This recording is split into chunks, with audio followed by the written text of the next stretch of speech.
Like, this is called the Pesky Report. Like,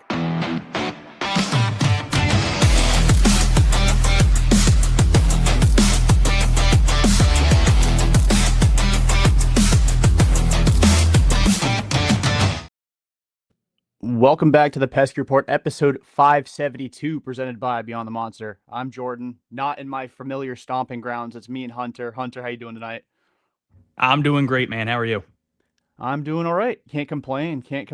And it's as the listeners have grown accustomed to the last couple of episodes, this episode is also brought to you by TJ Stats. Oh my God, I forgot to have the ad read actually up. This is entirely on me. I'm fumbling big time. Sorry, give me 1 sec to bring it back up. We even discussed this We beforehand. even discussed this, and then I had the tab open and then just completely forgot to open it. I'm still getting used to this. Anyway, this episode is also brought to you by TJ Stats, advanced MLB stats and tools, including pitcher summaries, prospect rankings, and live pitch data. Head on over to tjstats.ca and use code PESKY for 25% off your first month. It's a fantastic tool over there. I'll have a couple stats from his website throughout the episode, so stay tuned for that. And I will redeem myself on not being able to, or not having the ad read up at the start of the episode. But yeah,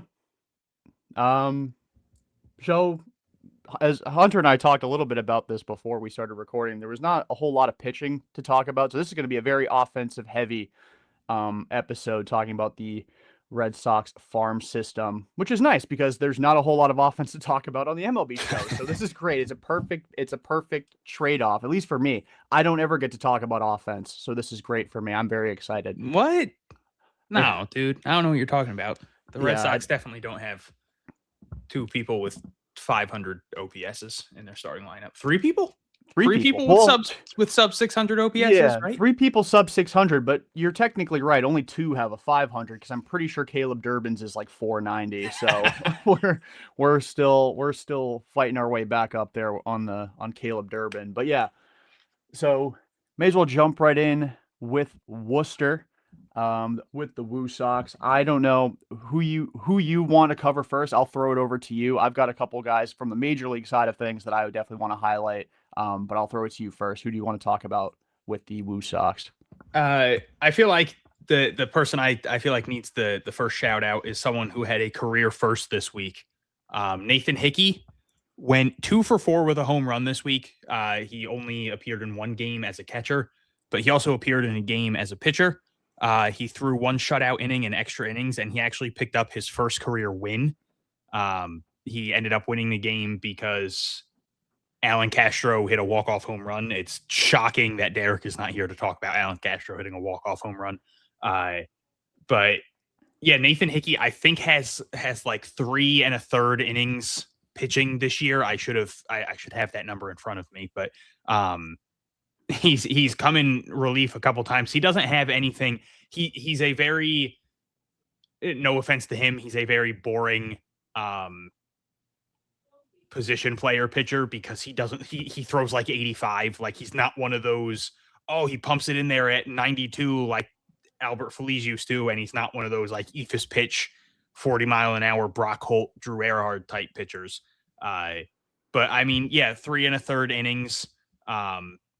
He's done a good job. 3 1/3 innings, 3 hits, 1 run, 2 walks, 1 strikeout. So he's been solid for them when needed. It's something we've talked about a lot. Something I feel like gets asked a lot on Twitter because the Red Sox have used so many position players in the minors this year, and I keep having to tell people it's just because the Red Sox specifically, because every team has a different philosophy, but the Red Sox very specifically seem to have schedules in the minor leagues for like on Tuesday, these 3 pitchers are pitching no matter what.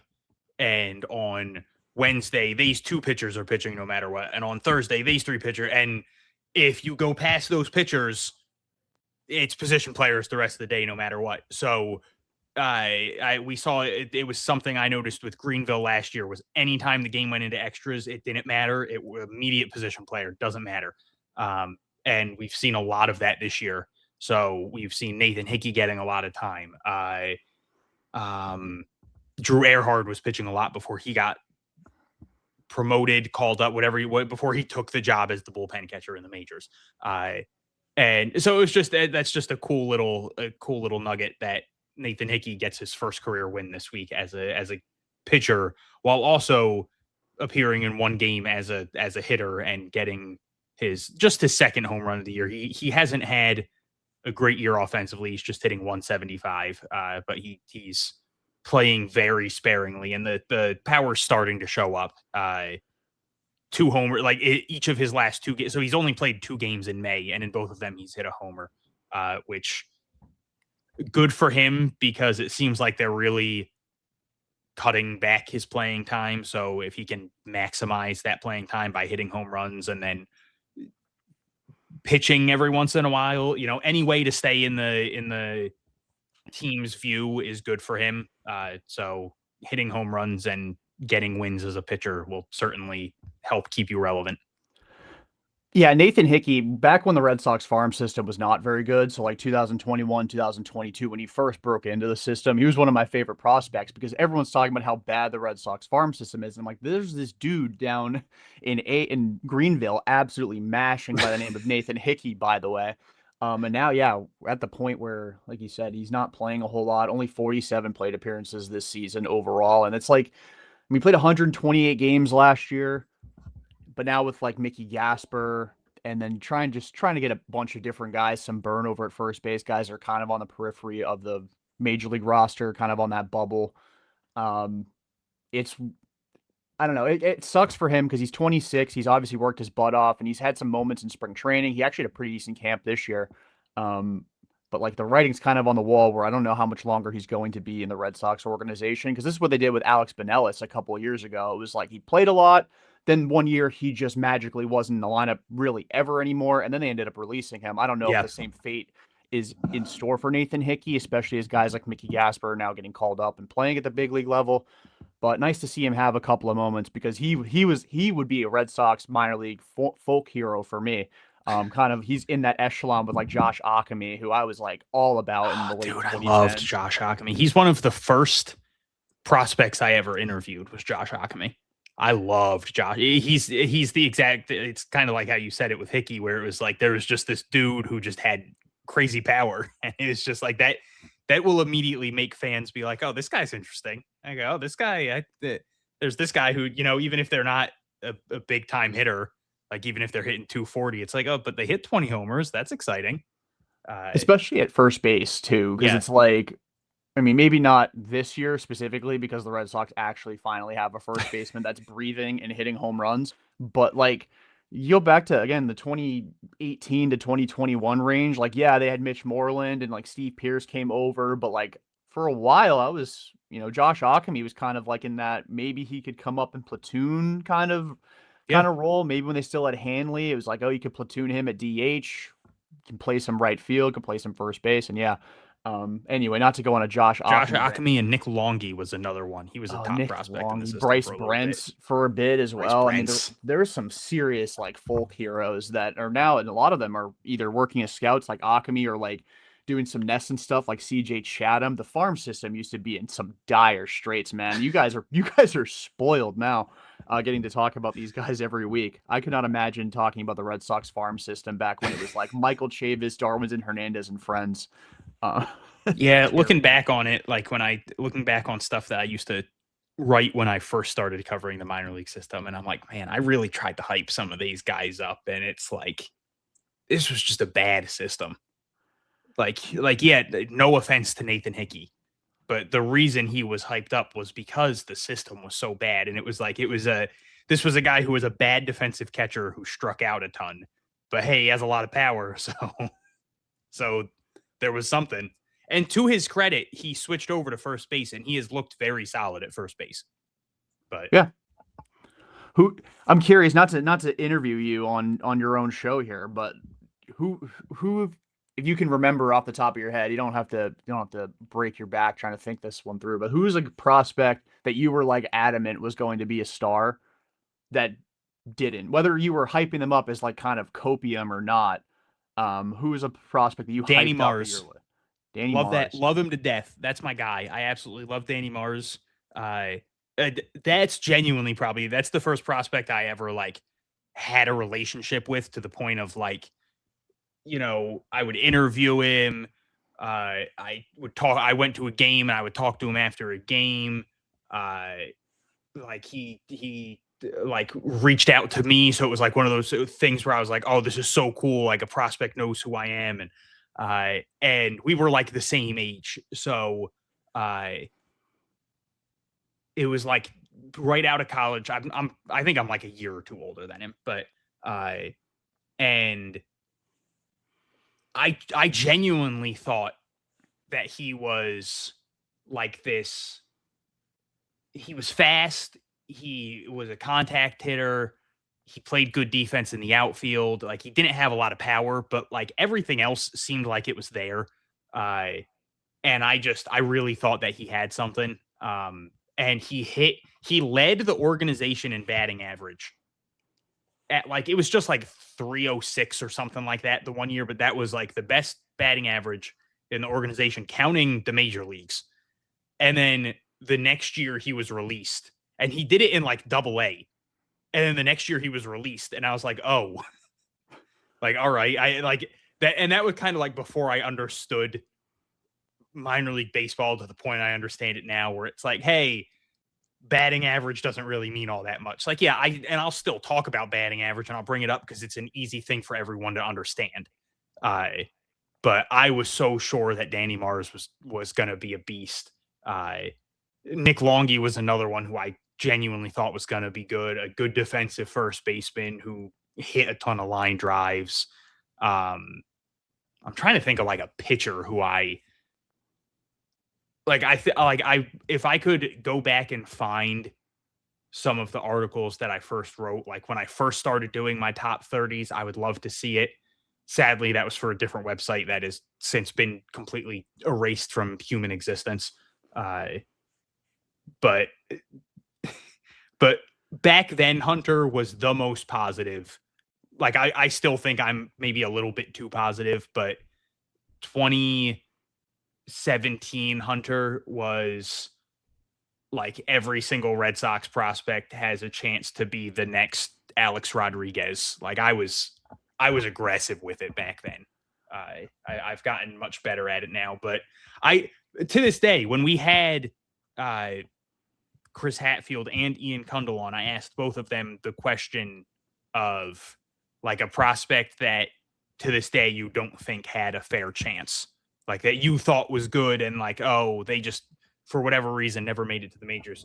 Because I genuinely still don't understand what Danny Mars could have done that could have gotten him a chance or more of a chance, because I don't understand how you go from leading the organization in batting average to getting cut less than a year later. But yeah, so that will forever be my answer. I thought he was better than getting unceremoniously cut. I'm sorry, he hit 304 in 2017. He hit 304, 21 doubles, 4 triples, 6 homers, only 12 steals. He had 31 the year before that with a 293 average.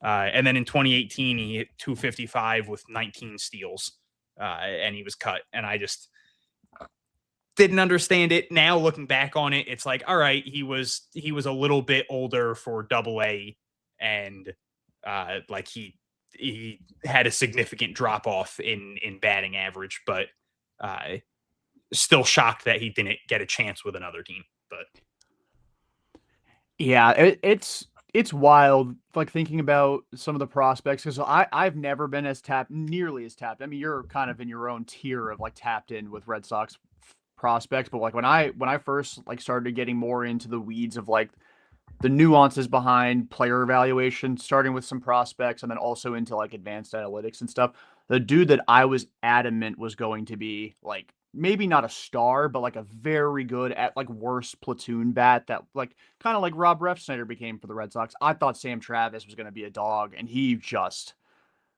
respectfully was not. Did hit a couple home runs in his Red Sox career, but no, he very much did not. in your defense, there was a short period of time where he tricked a lot of people. He did it every spring training. Like he walked so Bobby Dahlbeck could sprint. Like he was a freak in spring training every year, and it was like obviously the no batting gloves, which is like for some reason it just makes you look like a much like even like It more of a does. ball player. Yeah. You don't wear the batting gloves. He would mash in camp. He did like 6 home runs in spring training and then hit 5 home runs in the regular season. I don't know how he managed that. But yeah, Sam Travis, and on the pitching side, I can't think of any pitchers either. I mean, cliched maybe to think Durbin Feltman was going to be a dude because like that was the hype when he got drafted was he could be in the bigs by the end of the season, and then he like never. I think he pitched briefly in Worcester, but like he never really threatened the major leagues, and I don't even know if he's still in pro ball, at this point, or maybe he's in indie ball now, but I'm not sure, but. I don't think he is. Yeah, the last I checked, because every once in a while, some random like Red Sox former prospects or like former Red Sox players will pop up on my TikTok For You page, whether it's their account or like their wife. Like Josh Winkowski jump scared me the other day. His wife posted something about him. Dude, me too. I'm just scrolling, and all of a sudden I see Josh Winkowski in his bionic arm, which is also how I learned he got Tommy John surgery. Also how I learned because I had to Google it. He's with the Blue Jays again. I'm assuming we saw the same TikTok. That's very probably funny. Yeah, probably. It was like a day in the life of a rehabbing big leaguer or something like that, and it was his wife doing like a voiceover of it.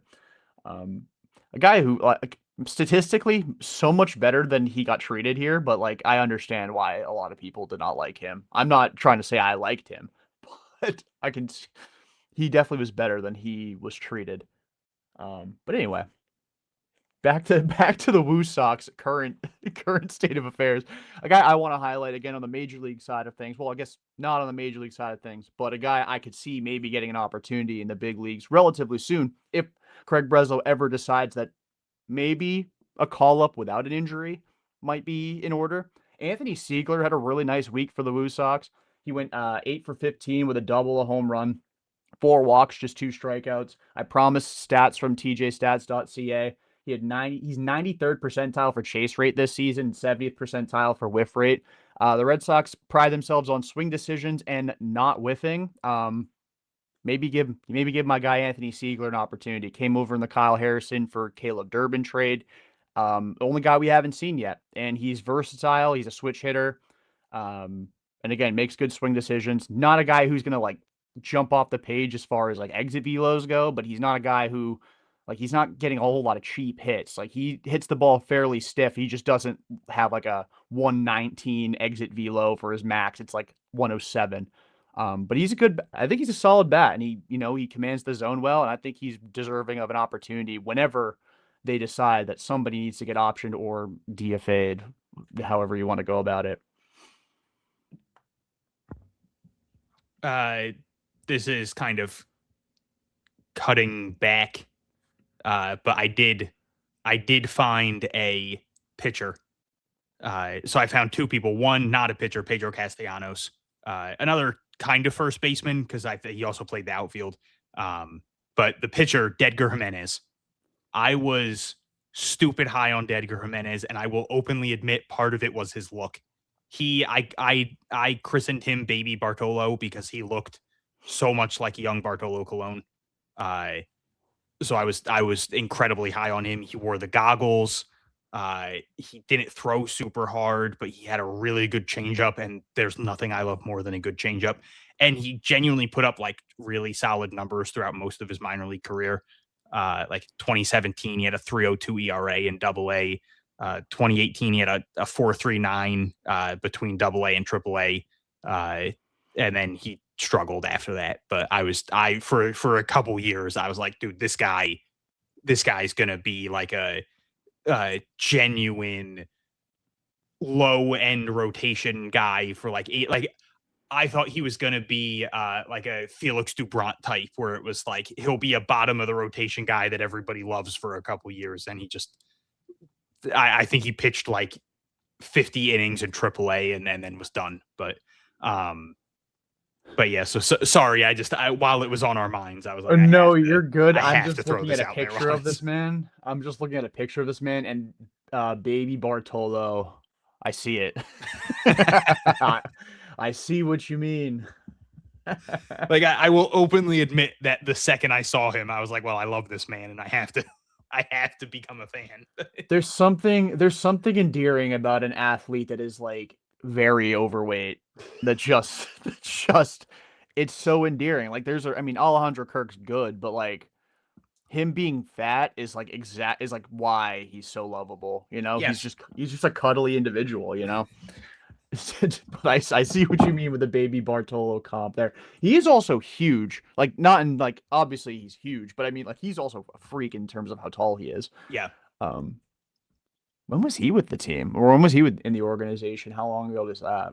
I think his last year was 2018 or 2017, maybe, because this was my 2018, like entering 2018 top prospects. No. So this was my after the 2018 season. So 19, yeah. So I think 2018 was his last year because I'm pretty sure he was cut after I did this because I was like, oh damn. No, he actually made 21. He made 31 appearances between Portland and Pawtucket in 2019. Oh, okay. Had 10 saves and a 4.63 ERA. Hell yeah. And then he got released. He's King. 6'3", 240. He is a specimen for sure. That's a big boy. That's a big man. That is a lot of man. That is a lot of man. The Red Sox love spawning these just specimen lefties, like Edward Rivera? It's Eduardo Rivera, yeah. Eduardo.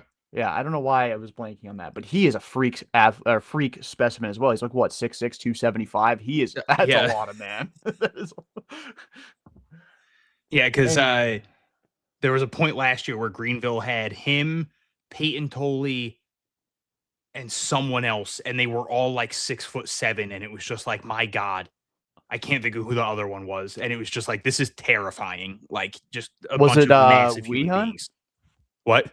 Was it Blake Wehunt? It had to have been because I can't think of anyone else that was that size. Yeah, massive 6'7", 240 for Blake Wehunt. What in the world? Yeah, and Eduardo Rivera is 6'7", 237. Yeah, right. 237. There's no shot he's anything shy of 270. That is a freak specimen of an individual. He also should be back in the majors pretty soon with the constant turnover within the rotation or within the bullpen, I should say. Yeah. Anyway. Well, and that's part of we talked about how there's not a lot of pitching to talk about. That's part of the reason there's not a lot of pitching to talk about because the Red Sox have needed so much pitching. We talked about it last week on Sox Prospects. They have like the projected rotation and bullpen for each team. And every team has like 6 people in their rotation and like 6 people piggybacking. And last week it had 2 people in the rotation for Worcester and 2 people piggybacking. And that was it. It was Michael Sansone and I forget who. And then it was Jack Anderson and Eduardo Rivera piggybacking. And it was just like, this team is depleted, man. Like the Reds, it was Isaac Coffey, I think. It was like the Red Sox are just stealing from them. Like they have nothing right now. Yeah, everyone in Worcester is basically operating under the assumption that they might be called up to the bigs within like the hour. I mean, we got Alec Gamboa got his big league debut last week. Jack Anderson got called back up and sent back down. Samaniego has been up and down a bunch. Like they're just nobody can settle in down in Worcester. But I mean, if the Red Sox are gonna suck, at least they're giving us those cool moments of like Alec Gamboa's parents crying was cool. His post game interview was amazing. Eduardo Rivera, obviously, like that was shocking and cool. Tyler Samaniego has been awesome. So like, at least we're getting something out of it, I guess. Can I throw a lookalike out there for Alec Gamboa? Yes. I just want to know if I'm off base here. Does he not look a little bit like Jesse Williams from Grey's Anatomy? Oh my God, I could see it. Okay, because like whenever I come a little up with chunkier, obviously, but no offense, but a little bit. little bit. Well, he's a chunkier lefty cheeks. in the Red Sox organization, so of course he's going to be a little bit on the heavier side. But yeah, I saw him. I'm like, that guy looks so familiar. And then naturally, because TikTok loves to try and gaslight me into watching shows, I will not be bullied into watching 20 seasons of Grey's Anatomy. But I saw him, and I'm like, that's who Alec Gamboa looks like. It's like every month TikTok decides that there's a new like TV show or movie that they're just gonna that every other scroll is gonna show you a clip from, and it's like, oh, I guess it's the other guys this month, and I'm just gonna watch the other guys on TikTok every day. Yeah, I've been bullied into watching The Good Doctor, Suits. Now I'm watching The Rookie because of TikTok. Yeah, and then it's several movies as well. I've subscribed to a few people on YouTube because TikTok decided that was just my entire feed for like a week. I'm like, I'm just gonna start watching their videos on YouTube. It's getting ridiculous, but yeah, Alec Gamboa looks like Jesse Williams. That's my take. I think the last Red Sox prospect that I gave a lookalike to, I said Nathan Hickey last spring training looked a little bit like Sebastian Stan. Okay. When he was in Winter Soldier. Yeah, with the hair. Yeah, it's like entirely the hair, but anyway. Did you see that? Speaking of TikTok, did you see that TikTok of Worcester? And they're asking the players if they would rather go to space to space or the deep sea. And Nathan Hickey claims that space doesn't exist. And Christian Campbell's like, what? Space doesn't. He's like, we learned about the planets in school, man. And I was like, oh no, get Christian away from him. If Christian spends enough time with him, he's going to start understanding his logic, and we don't need that. Christian Campbell just started to look fixed at the plate. The last thing we need is for him to become a conspiracy theorist. Exactly. I was like, no, Christian's too sweet for this. I can't have this. Although I will say, if he randomly decides that he's going to become a flat earther, I might fully invest in him winning like comeback player of the year next year, like all putting down prop bets for him to make the all-star team, because there are certain conspiracy theories where if you hold that opinion, it might actually just make you a star. It just make you a better baseball player. Yeah. That's fair. If you believe that the earth is flat, you are infinitely better at baseball or sports in general. I don't know. I had to convince you know what? Michael Porter Jr. does all the podcast manosphere stuff, and then has his best career season ever. You know what? You might be onto something. Oh, now I wish he didn't say that, because Michael Porter Jr., that is one of the human beings of all time. He's not a great human being. No, but he is definitely a human being, and we can appreciate that, I suppose. Anyway. So baseball. So back to baseball. This is how every single show I'm on goes, by the way. It's like, yeah, we'll be constructive for a little bit, and then just side quests throughout the entire episode. But so we've talked about Anthony Siegler, we've talked about Nathan Hickey. Anybody else on the Worcester side that you want to give a shout to? Yeah, just two quick ones. Alan Castro, obviously 5 for 16 double. He had the walk-off homer. He's just hitting 202 on the year, but he's driven in 23 runs. He's stolen in 8 bases.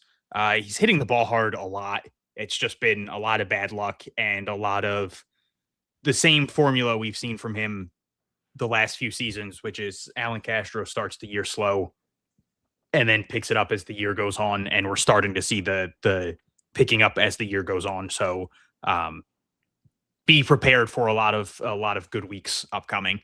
And then Braden Ward, 3 for 9, 3 doubles this week. Drew 3 walks, got hit a bunch more because it's Braden Ward and that's just what he does. And then he stole 7 bases. He's up to 19 already. I forget what David Hamilton's career with Portland. I think it was 70. So he's going for the record of David Hamilton 70, which is very doable. He's hitting 292 on the year. He has a 489 on base percentage, which is just stupid. He walks a ton. He gets hit a goofy amount. I don't know how he does it. Genuinely, it seems like he must go up there and just like start talking trash to the pitcher, which I know he doesn't do, but it doesn't matter how much you crowd the plate. It's incredible how often it happens. Because you'd think pitchers would be like, hey, this is the fastest guy in the league. I don't want to get him on base. I'm not going to pitch him inside. Because I know he's just going to then steal second and third on me every time. But I mean, hey, it's working for him. So there's absolutely a world. I should say there's a world where he comes up to the Red Sox if they don't suck. If they're a team in the playoff hunt, I think he has a role for them as a bench guy who just comes in late in games and steals a ton of bases. But if they're out of the playoff race, I can't imagine they're going to be like, hey, let's call up this 28-year-old whose main thing is just speed and use a roster spot on him. So his role in the organization is going to depend on if the team decides to get serious or not. But while he's here, he's really fun to watch in Worcester. If you're having a bad time watching the Red Sox and you want to have fun for a little bit, Worcester, he will at least give you some enjoyment for a couple minutes, just stealing every base known to man. But that's all I have because Worcester was kind of uneventful this week outside of a couple big things. So, yeah, I was also going to highlight Braden Ward, another guy that I think, on the major league side of things, there's a spot for him if the Red Sox want to get serious. Not even necessarily we're talking like September call up, like when they called up Nate Eaton last year. And it's going to sound weird coming from a Red Sox fan. Every team needs a David Hamilton, and Braden Ward could definitely be a David Hamilton type guy that comes in, steals a bunch of bases, and, he's a competitive at bat, which is nice as well. And like to your point, you don't really want to give a guy with his speed, a free base, but he's a good enough hitter where if you throw him a strike, he's more than capable of finding himself on base just by swinging the bat. It's not a matter of just him getting put on by hit by pitch or walk. I also wanted to, again, because of the major league side of things and all the turnover within the bullpen, I'm tired of watching some guys that are coming in for the Red Sox on a regular basis. Tayron Guerrero, I think, is very deserving of an opportunity, was one of the better stories of spring training. I think he went 5 2/3 this week, allowed 1 run, 4 hits, struck out 5. He lights up the radar gun, misses bats. 2 things the Red Sox bullpen does not have outside of Aroldis Chapman and Garrett Whitlock. Well, at least from a whiff standpoint, you can include Whitlock. I think he's deserving of an opportunity, whether it's because they decide that they don't need to actually have Ryan Watson on the roster for the entire year, or if they're going to option Greg Weissert because he just needs to not come in with inherited runners in Boston anymore.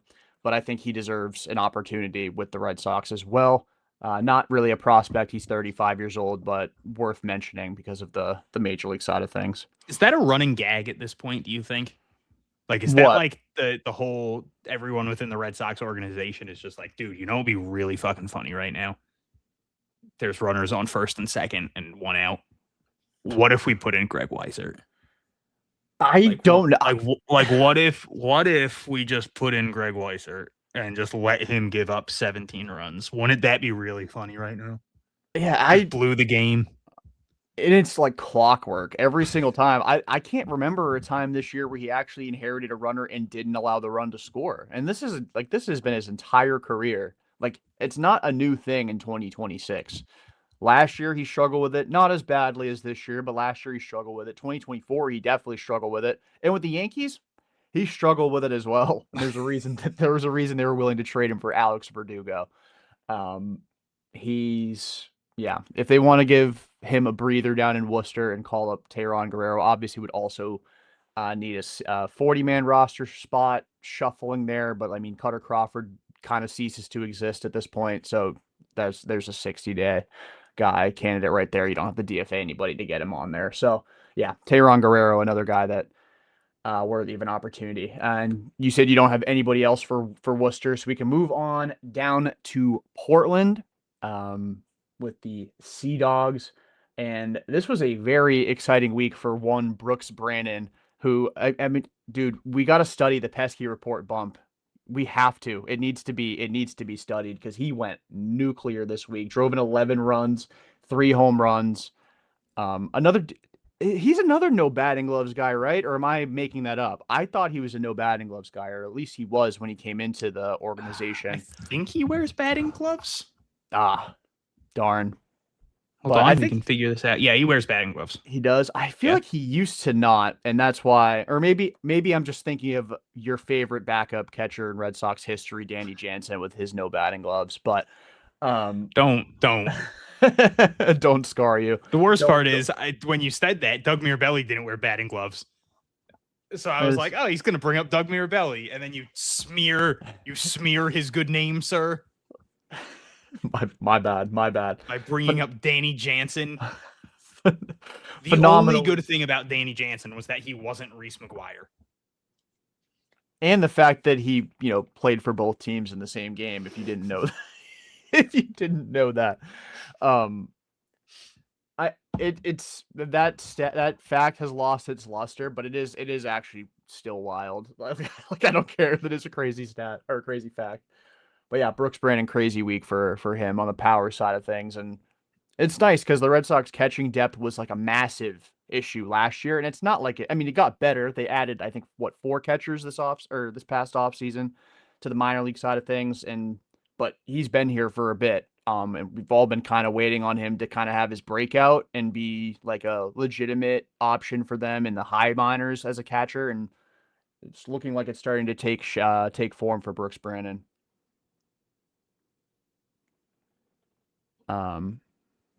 Yeah, he is. So in total, this week was absurd for him. It was 9 for 15, 2 doubles, a triple, 3 homers, 11 RBIs. He's only played 12 games this year. He started really late because of an injury, but he has 16 RBIs in those 12 games. He's stolen a base, 7 runs scored, 359 batting average, 469 on base, 897 slugging percentage, which is just bonkers. That's 4 doubles, a triple, 5 homers. He's looked really solid at first base. It's still a position he's like kind of getting used to. He played it decent amount last year, but for the most part, he's been a catcher throughout his life. But like when I talked to him, that was something he said was, "Hey man, whatever they tell me to do, I'm willing to try it. I'm ready to try it." And I think he recognizes like, hey, the Red Sox brought in 800 catchers this year. We talked about it a little bit last week on the podcast, almost an overcorrection by the Red Sox. Like they had 0 catching prospects last year, and then they brought in so many this year that like Raldis Martinez has been on the dev list for most of the year because they were just like, oh, we don't have anywhere to put you. So like Ronnie Hernandez just came back. We'll talk about him when we get to Greenville, but like he just came back. He was on the IL. Andrus Musset is back in Salem after finishing last year in Greenville, and it's a lot of these teams are carrying 3 catchers. Like obviously Drew Earhart didn't really catch much anyway, but like listed as a catcher for so long, and like he's now a bullpen catcher, and so it was kind of inevitable. And something else we talked about last week is the Red Sox inability to create a homegrown first base prospect, and how that is an overlooked, I should say, quality of building a good team is having a really good first baseman, which is something Red Sox haven't been good at for a while. And like even last year, you could tell that they realized it when Casas went down, and all of a sudden they were scrambling, and there was like, oh, maybe Christian Campbell will play first base, and we're going to throw every single player ever is going to start learning first base. And they had Antonio Anderson all the way down in single A. They were like, hey, he's going to start learning first base. And it's like, obviously he wasn't someone that they were planning on using in 2025 as a first baseman, but it was like they realized, oh my God, we have no first base prospects in the entire system. Maybe we should start trying to build one. And I think they might have fallen ass backwards into a really good first base prospect in Brooks Brandon. Like that was something with him as a catcher. Is it was always like, well, he's got a really good arm, but he's not the best defensively, but he's really athletic. So like he can grow into the position. he's really athletic, so he can grow into first base. And we've seen him make, good diving plays. He's good at making he's good at stretching at the position. He's got good feet for the position. And then he can draw walks. He strikes out a little bit too much, but the power is terrifyingly real. And not playing catcher, the power might get even better because now he's not spending 9 innings squatting the whole time and doing all this stuff with his knees and that saps some of your power doing all that all game. So he'll be a little bit more rested. And like this, they still don't really have a ton of legitimate. This guy's an actual first baseman. There's another guy we'll talk about later who I think could maybe be a first base option, but right now, if you had to ask me to rank like potential future first baseman in the system, I genuinely think I'm putting Brooks Brandon at number 1. It's just like I don't want to try to overreact over 1 week, but it's really not just 1 week. Like he had a really exciting year last year too, and it was a year where he played some first base, and he finished the year hitting .251 with 10 homers, but in 93 games between high A and double A. And after like a really slow start in high A, he went on like this crazy tear, and then he went up to double A, and there was like a stretch of really bad play, and then he went on this crazy tear again. And it was like it almost seemed like he just kind of had to figure some things out. And only 12 games into the year, but the strikeouts are down from last year, like still a number that you want to see go down, but they're down from last year. And the walks are up from last year, and the power's up from last year. And like, it's just, there's very clear growth in his game. And again, you don't want to overreact from 12 games, because like he hit three homers and 3 doubles over his last 2 games. So it's like, okay, he had 2 really good games, and that's making his numbers go crazy right now. I get that. But we're seeing like this is a guy who was a 9th round pick over slot guy, like someone who very easily could have been a much earlier round pick if teams weren't terrified that he was just going to go to college, and the Red Sox got him and overpaid for him. And like, he's still 22 years old. Like this is a very serious prospect who we are seeing at a time when a prospect should be coming into his own, and he's doing this is the point where it's like, all right, you're 22 now, you're in double A. This is where you should be taking that next step. And it looks like he's taking that next step.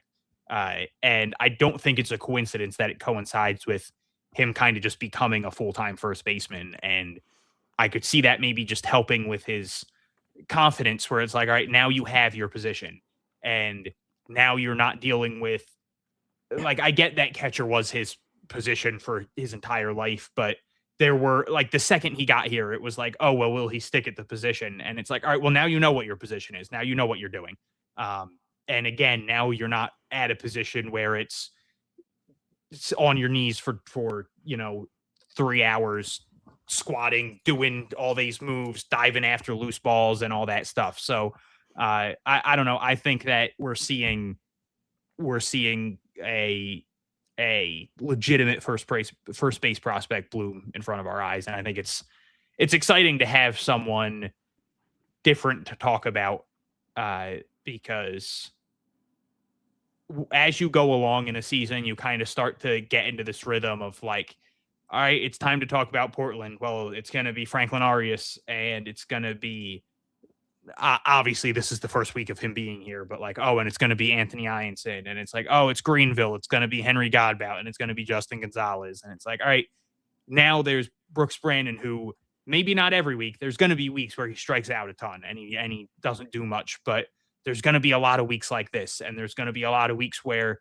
even if he goes 4 for 20, it's going to be like, hey, 4 for 20 with 3 walks and 2 homers and 8 RBIs. And I think he's going to constantly be making an impact, which is exciting. And it's good to see at a position where the Red Sox do not have a long-term answer, because Wilson Contreras is old and is not on a long-term contract. And it would be great if the Red Sox won while he was here, but like with the way they're playing right now, it's easy to envision that not happening.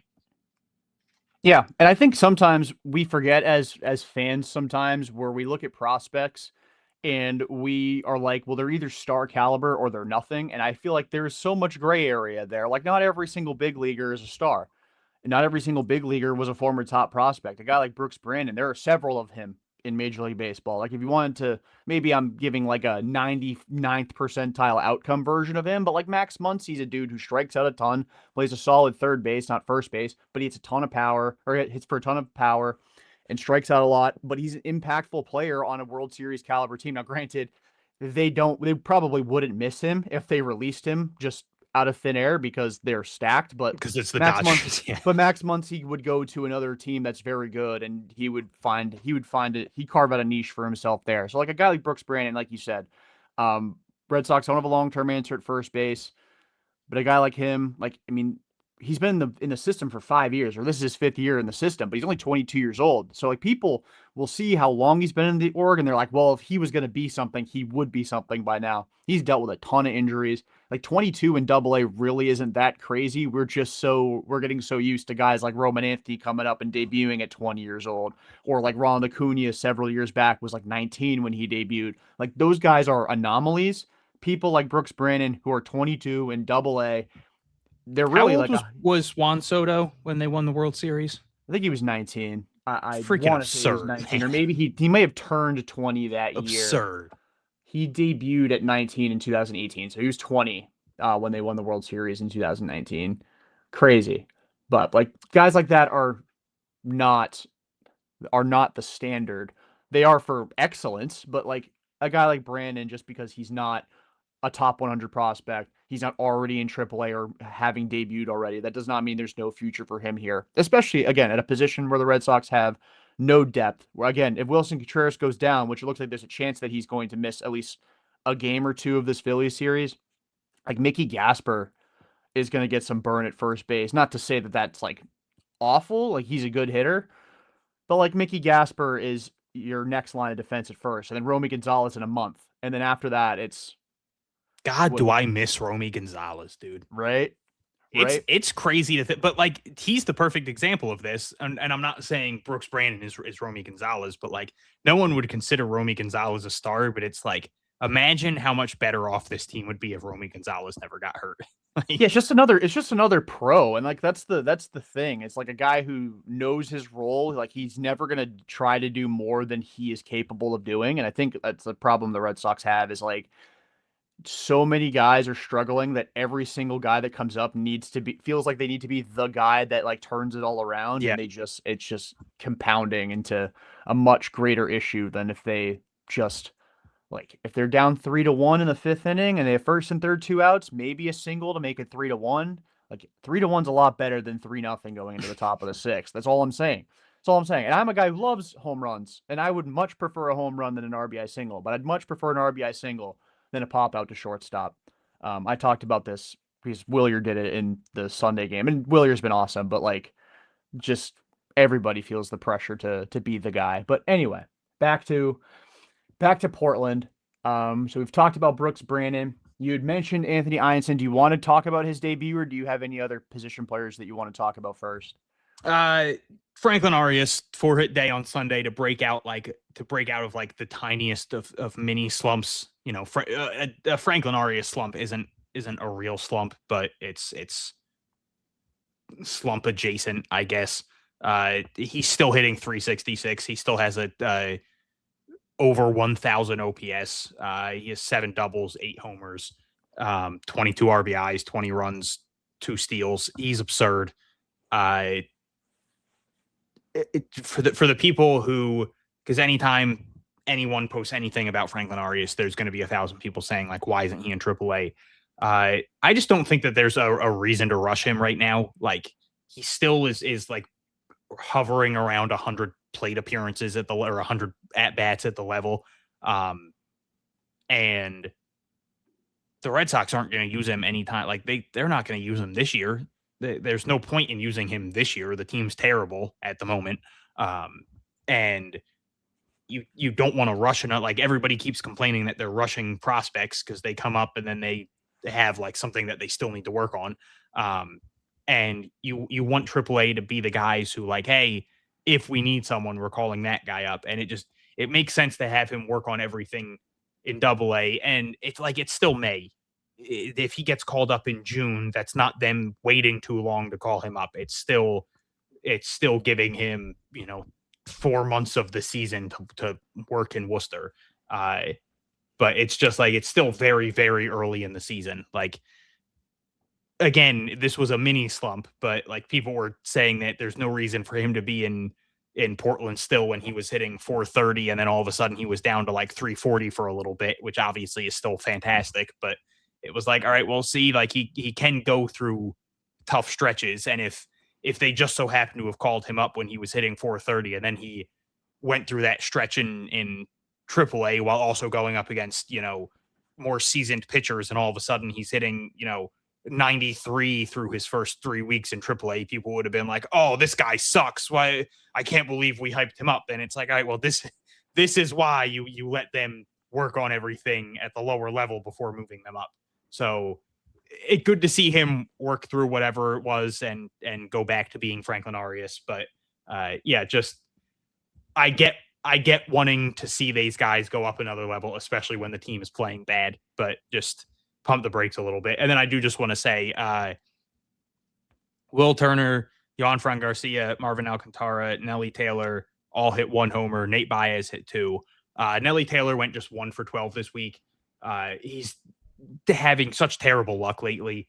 But the one was obviously the homer. He did also walk 6 times compared to just 4 strikeouts, and he stole 3 bases. He continues to, like, I said this on the show last week, that I blamed myself because after I talked to him, his first at bat that game, he got an RBI or he got a single off of Carlos Rodon and then stole second. And I tweeted out like, oh man, talk to me and you get a base hit off, a major league pitcher. And then his next 2 at bats, he got robbed of hits. So it was like a diving play by the center fielder and then a diving play by the shortstop. And I feel like the bad luck has just carried over. Like he got robbed of like 4 hits this week. So I'm again putting out a formal apology. I don't know if that will maybe stop the bad luck. Whatever I have to do to stop the bad luck, though, I will do it because I'm putting the sole blame on me here. Put it out into the ether because Yes. I mean he's 8 for 85 to start the season in AA, and like you said, he's been getting unlucky as well. I mean, a 115 batting average on balls in play, even if he wasn't getting habitually robbed, like 115 batting average on balls in play is ridiculous. Like you're going to find some green way more often than that. So especially definitely for better someone with play. his speed. Because like he could just put the ball on the ground on like on a weak ground ball and be safe every once in a while. So like that'll tell you he's hitting the ball hard because he's not getting any of those garbage hits. Right, for sure. And then one other guy I wanted to give a shout to only because he's been really struggling, and another guy you spoke to recently, Miguel Blaze, is on a 5-game hitting streak, only 1 hit in each of them. As Lou Merlone says, it's a Lou Merlone hitting streak where you keep going 1 for 4. But he's got a hit in 5 straight games, including a double. He drove in 3 runs this week. He is a prospect where, like, I think in maybe 3 or 4 years, if we are talking about prospects, we were adamant we're going to be stars that ended up not becoming stars. Miguel Blaze is right now looking like a guy who's going to be on that list of prospects, but I will not give up on him. There's so many tools there. I think it's just a matter of putting it all together, and when he does, he can return to that top 100 status that he once had. Yep. But all right, Anthony Ianson time. Let's talk about our boy Anthony Ianson because AA debut this week. Crazy that the Red Sox have done it again with another guy that they took not even their first round pick. What was he, their 3rd round pick? And he's already in AA. He's already got people talking about maybe September call up Anthony Ianson. I've seen a lot of people say he's untouchable already, which I'm not quite there yet, but I'm pretty darn close. This dude's a freak. We've seen some of the smartest baseball minds, nationally already be like, I did not like the Anthony Ianson pick when the Red Sox made it. I could not have possibly been more wrong about the player. And that just speaks to the Red Sox pitching infrastructure within the organization, his work ethic in general, his ability to be coached, and then obviously execute in professional games. You know, it's not the big leagues, but it's still like it's his first year of pro ball, and he is dominating. Like that's impressive stuff. What were your thoughts on Anthony Ionson's Double-A debut? First off, just very cool that the very first pitch of the game was a ground out to Franklin Arias, because that's the two guys at the level for the Red Sox right now. And then he gets the next two guys to strike out, and then the bottom of the first inning, Franklin Arias gets a single, and it's just like, all right, this is life for Portland fans for maybe like 2 months, and then both of them will probably be gone, but still, so enjoy it while you can if you live in the Portland area, I guess. Gives up the one homer, but outside of that, looked every bit as dominant as he did in High A the entire year. It's getting scary. Like, you don't want to overhype someone too much ever, because things happen. It's the minor leagues. There's a billion different outcomes. There's a billion different things that could happen. There's injuries. There's just, someone hits a wall. Usually these guys have never pitched as much as they'll pitch in the year. Like last year with Peyton Tolley, that was a whole thing where it was like, all right, well, he's already blown past the most innings he's ever pitched, which is why, like, when he went to AAA, they had him on like a severe pitch limit, and there was like well, if he gets called up to the majors, how would they even use him stuff? But like, people were enamored with Peyton Tolley pretty quickly. Like, he had that really bad first outing, but then right after that, he just went into utter domination mode. It took him 49 2/3 innings to get called up to Double-A. It took Anthony Ionson 20 1/3 innings to get called up to Double-A. And then his first Double-A outing was this. Like, his first career Double-A strikeout was striking out the best prospect in the Blue Jays system. He once again was around the strike zone the entire game.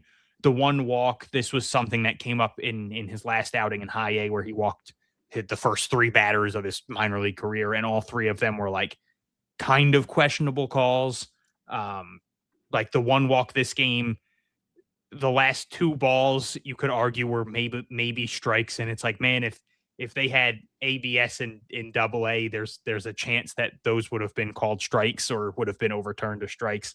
Like, it's just, you don't see him have a non-competitive at bat. Like, the home run at bat was the first pitch making the batter look really bad. Second pitch was a ball. He fouled off the third pitch. The fourth pitch was a ball. And then I think the fifth pitch was the homer. But like even that at bat, like the first pitch was a really bad swing. When he walked a guy, like, again, it was like, man, that kind of looked like it should have been strike three instead of ball four. But like, you don't see an at bat where it's just like, man, Ionson didn't have a chance there.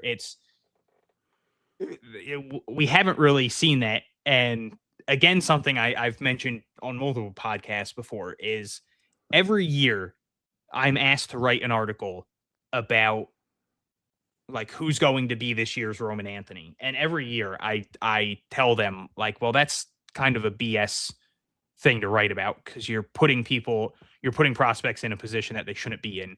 And then I always start the article by saying, like, hey, don't expect anyone to have a Roman Anthony type rise, because that just doesn't happen usually. Like, that's a once in a generation type thing, and you shouldn't. Like, Red Sox fans are spoiled that it even happened to them once.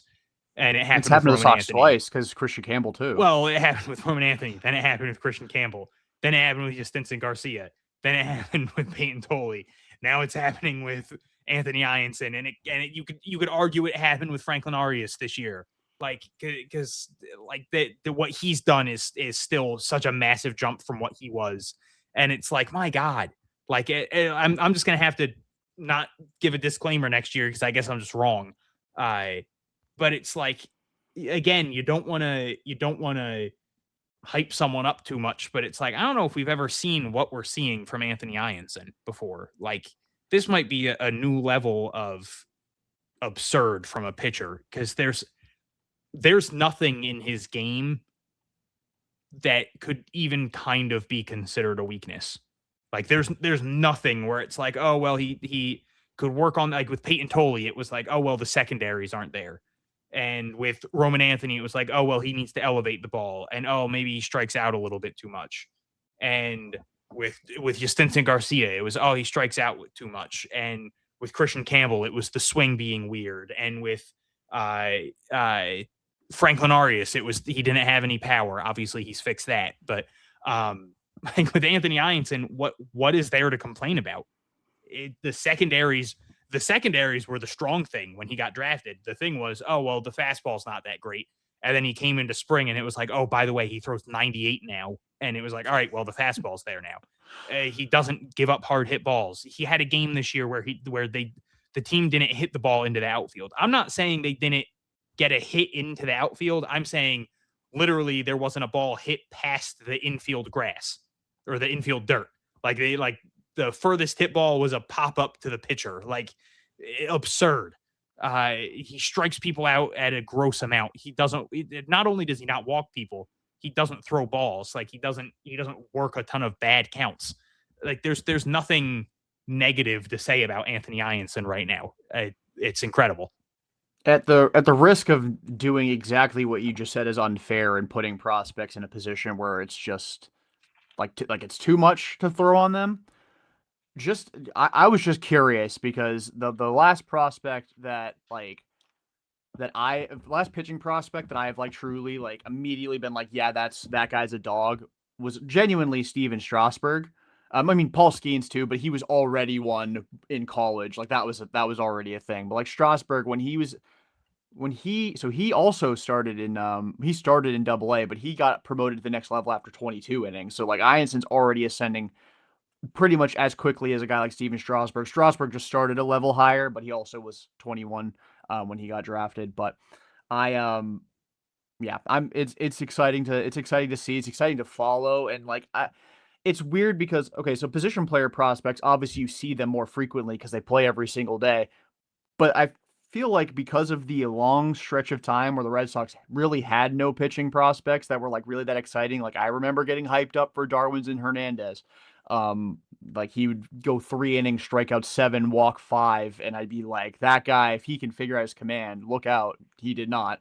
But if he did, but like pitching prospects, when they're ascending and you watch them pitch and you're like, wow, this dude's actually got something. Like, it is fun to watch, and it becomes must see TV. And it's not something you're used to seeing in the minor leagues in general. Let alone the Red Sox system. Like, it's coming to the point where like I do not ever want to drive to Maine. Plain and simple. Like, it's just not, like, it's a long drive. I like driving. I don't like driving that far. In like making a day trip and having to do like 8 hours of travel. I will be driving to Portland at some point to watch Anthony Ianson pitch. I have to. I mean, at the rate he's going, he may be in Worcester before I even have time to plan that trip, in which case that's an hour drive. I will do that every time he pitches, for God's sake. But he's a dog. It's exciting to watch, and I'm very, very fascinated to see where he ends up by the time the season is over. Because there was all the talk about Witherspoon being that fast riser organizationally, and he's had his struggles in Greenville, but Ianson has basically made that an afterthought because of how good he's been. Anybody else you want to give a shout to in Portland before we go on down to Greenville? Nope. You don't want to talk about Gage Zeal? I think I'm good. Return for Jordan Hicks, Gage Zeal. Okay, so we'll move on to Greenville. And this was a very, very fun week for the Greenville offense. Just a ridiculous week. Yeah, very, very fun week. A lot of home runs, hence the title of this episode. I'll throw it to you. Who's the first guy you wanna give a shout to? That's tough. I think I'm gonna start with Yoferi Rodriguez. He had just 5 hits this week, but 3 of them are homers. And the reason I want to start with him is because his previous career high in home runs was 7 This year, he leads the entire organization, major league team included, with 9 home runs. He's driven in 18. He scored 20 more. He is one of the return pieces in the Quinn Priester trade. It was him. It was John Holobetz, who has been phenomenal outside of he's really struggled his last 2 starts in Portland. I don't know what's going on there. But for the most part, he's been phenomenal. And then Marcus Phillips, obviously, was the draft pick. It was used was the I don't know how to word that. He was what they got with the draft pick that they got from holy hell, dude. He was the compensatory pick that they got, the That competitive was balance pick. terrible. Yeah. Oh my god. Yeah, and Marcus Phillips. There we go. I don't know why I didn't just say and Marcus Phillips as if I needed to explain it more. And Rodriguez was like really interesting last year. Like he had his moments. He was really fun to watch. The overall numbers weren't great, but like he would make cool diving plays in the outfield and he had a good arm and he was fun on the base paths. He like had a couple really cool slides and he had some big hits and he had a lot of line drives and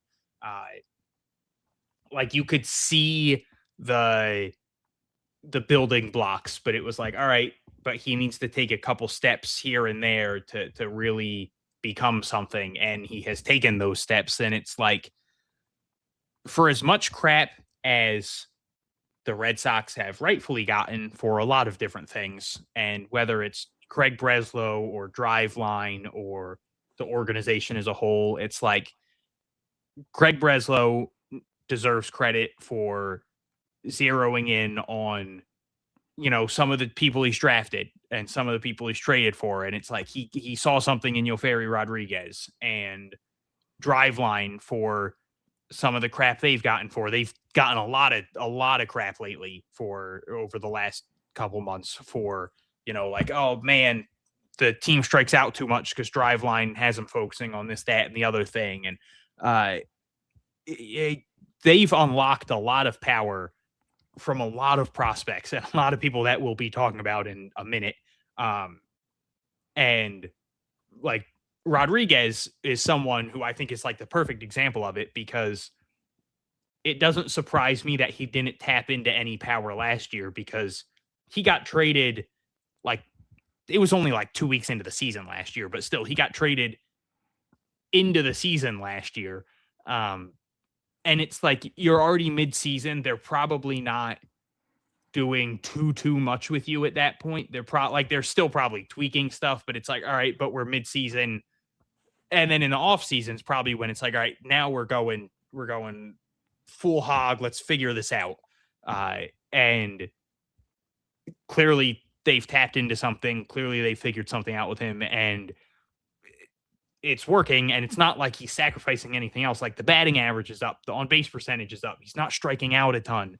And the power is aggressively up. So they figured something out. He's figured something out. I think he deserves a ton of credit for working on it. Greenville's just been so much fun to watch. I love the dynamic of all the players. Big shout out to Liam Carroll, who just it seems like he lets them be themselves. Like they seem to have a ton of fun. I think it was actually Yoferi Rodriguez the other week. Like he hit a home run and he like turned around and he blew a kiss to the Greenville dugout.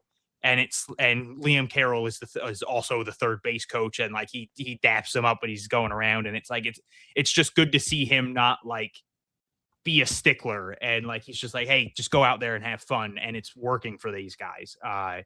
And yeah, like I think obviously Rodriguez deserves a lot of the credit for the hard work he's put in, but also like clearly Driveline has figured something out with a lot of these guys, and he is, I think, kind of like the poster child of look what we can do, because this is a guy who hit 5 home runs last year, and he is damn near doubled that, and it is May 11th.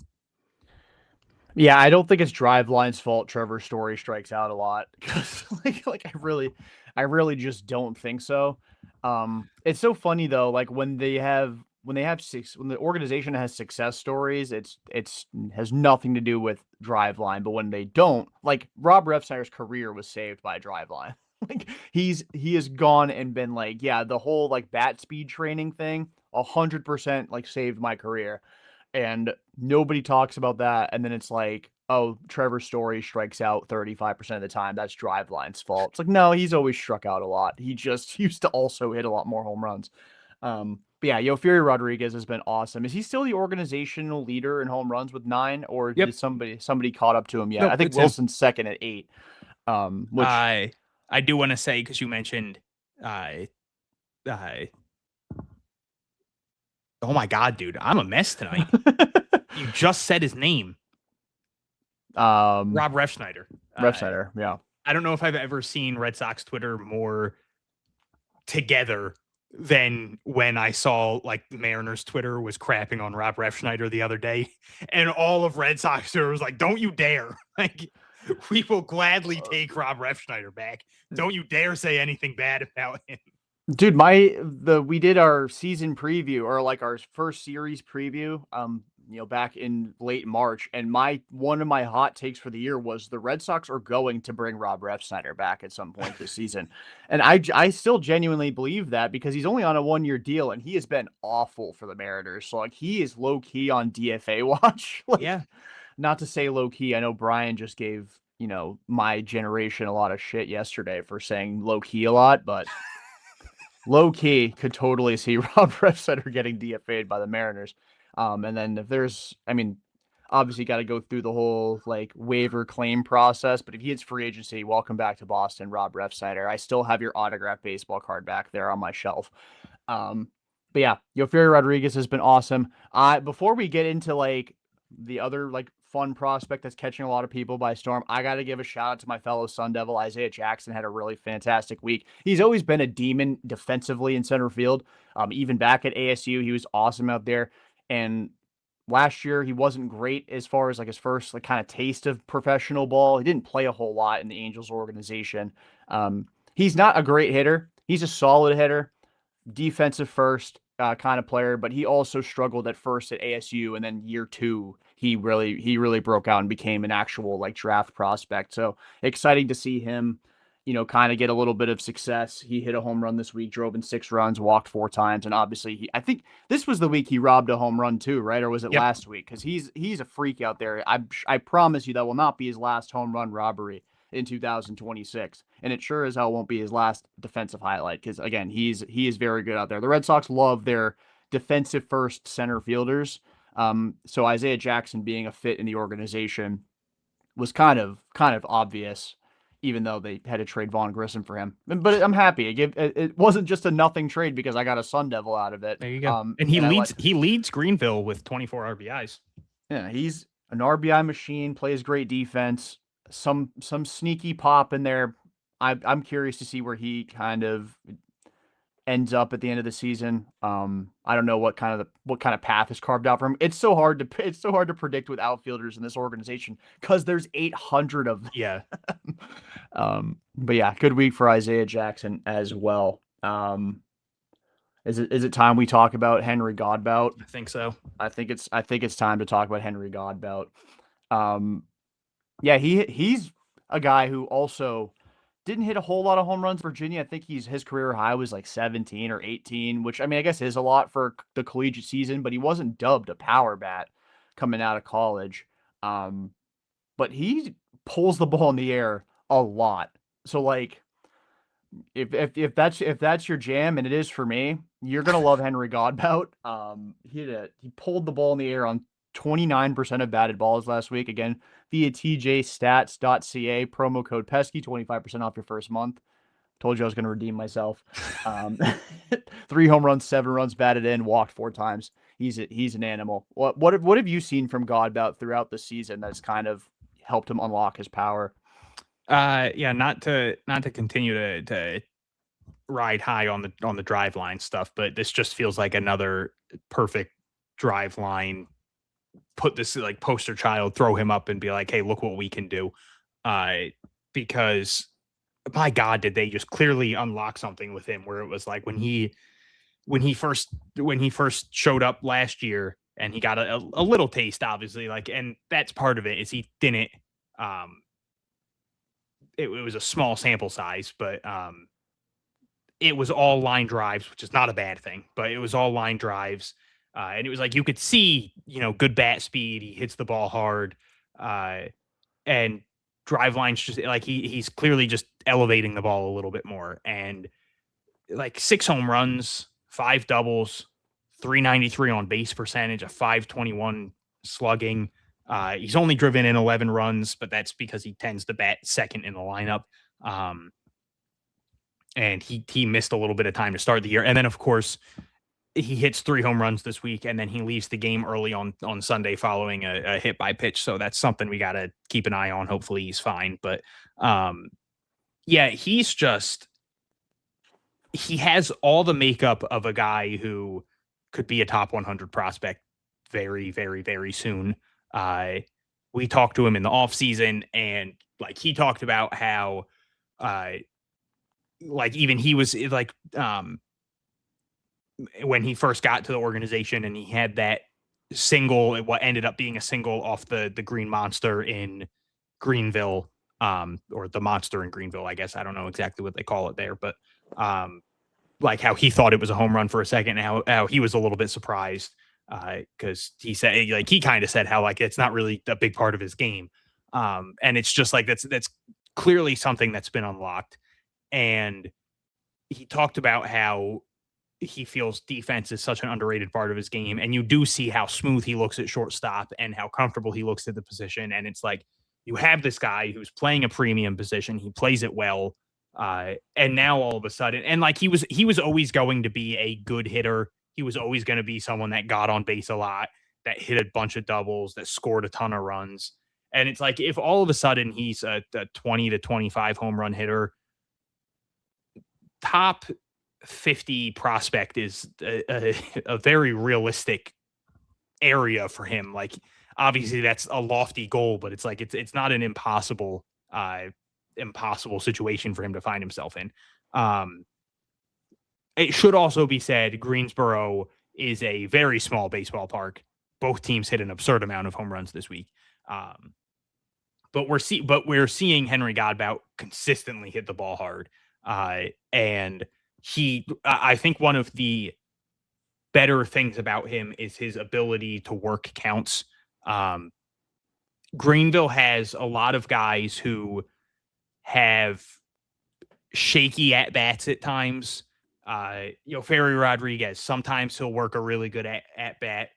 Other times he'll swing at 3 straight bad pitches. Justin Gonzalez, he works a lot of good at bats because teams are rightfully terrified of him. He also, for whatever reason, his chase rate has been up a ton this year, which is something he hopefully figures out. I don't know what's going on with him this year with that, but Antonio Anderson, another guy who tends to work good at bats, but can also get himself into issues. Mason White, Isaiah Jackson, Gerardo Rodriguez, Fraley Encarnacion, massive problem with the chase rate. Like, Henry Godbout is kind of like that steadying presence of, hey, this guy's almost always going to give us a professional at bat, which, 150 plate appearances into his professional career. Like, that's not something you see a lot of.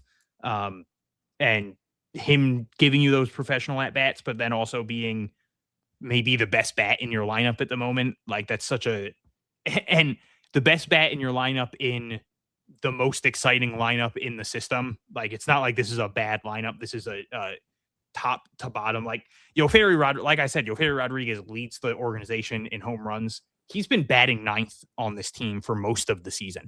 Like, this lineup is stupid.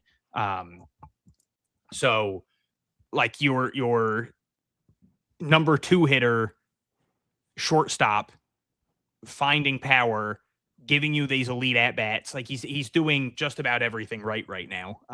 So yeah, just it feels like there's very, very high highs for Henry Godbout.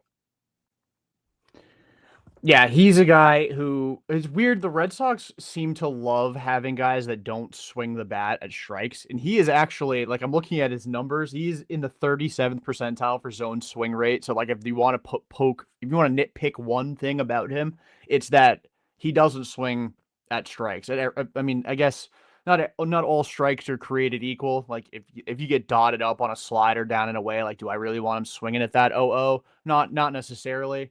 But he also doesn't swing and miss. 99th percentile for whiff rate. Again, pulls the ball in the air a ton. The power's there. He doesn't strike out. He walks a good amount. I'm excited about him. He was one of my favorite guys that they had drafted last season. And it's weird because I'm not really tapped in with like amateur prospects. But whenever like I obviously follow the draft and I like watch film on all the guys that they draft. There's always like the one guy that like gets my gears kind of spinning. And Godbout was the guy last year. It was Christian Campbell a couple of years ago, and I'm starting like my ego is starting to get a little too out of hand, with these players. It's like, oh, this guy that the Sox drafted in the what was Godbout, the third round or fourth round. He was the second round. He was round 2C. Yeah, So he was the 75th overall pick, right? 75th overall pick, but I think they went under on him to get to go over on Ianson, or maybe it was Phillips they went under on to go over on Ianson. I know they paid Ianson over slot to get him. But I think they went under on Phillips.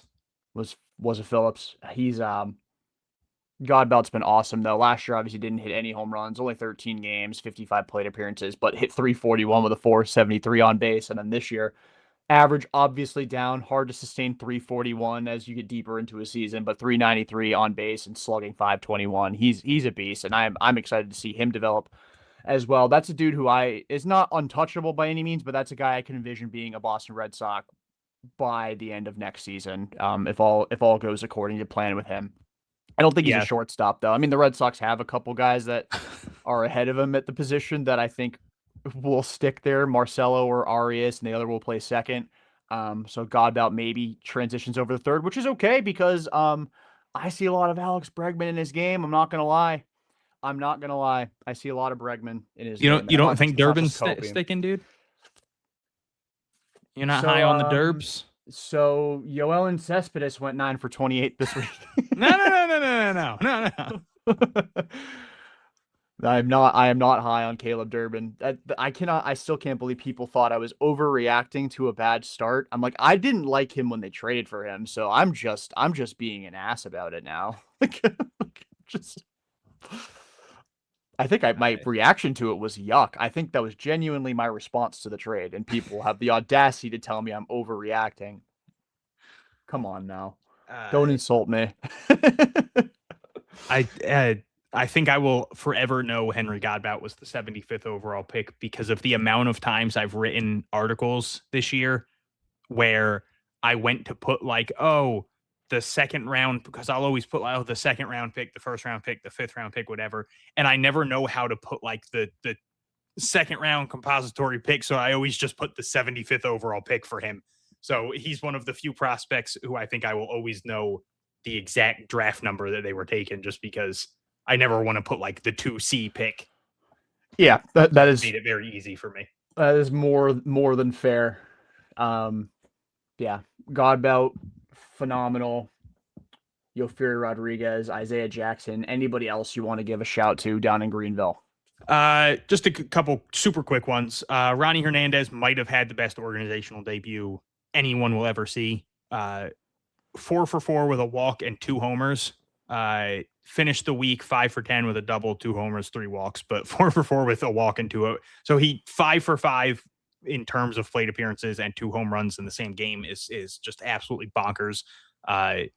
Awesome way to introduce yourself to an organization after missing the first month. He was the return for Chris Murphy. Love Chris Murphy. Cool that he continues to give to the organization. What a guy.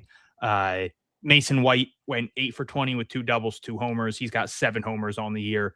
Another guy from last year's draft who just has a gorgeous, like a swing that you can tell the organization can work with and just like really tap into the power. Nathaniel Uten hit 2 homers this week. Antonio Anderson, Yoelis Cespedes, Justin Gonzalez, Fraley Encarnacion, Jack Winay all hit 1. Yoelis Cespedes went, what did he go? 9 for 24. Yeah, with a homer and 2 RBIs this week. He is hitting well over 300 this year, and it's been fun to see him continue to have a breakout year following such a disappointing year last year, following being a top 100 prospect at one point the year before that. So like 2024, he was the super highly regarded prospect when he was in the FCL, goes to single A, gets hurt before he even plays a game. Franklin Arias leapfrogs him. Franklin Arias becomes the big name prospect of the two.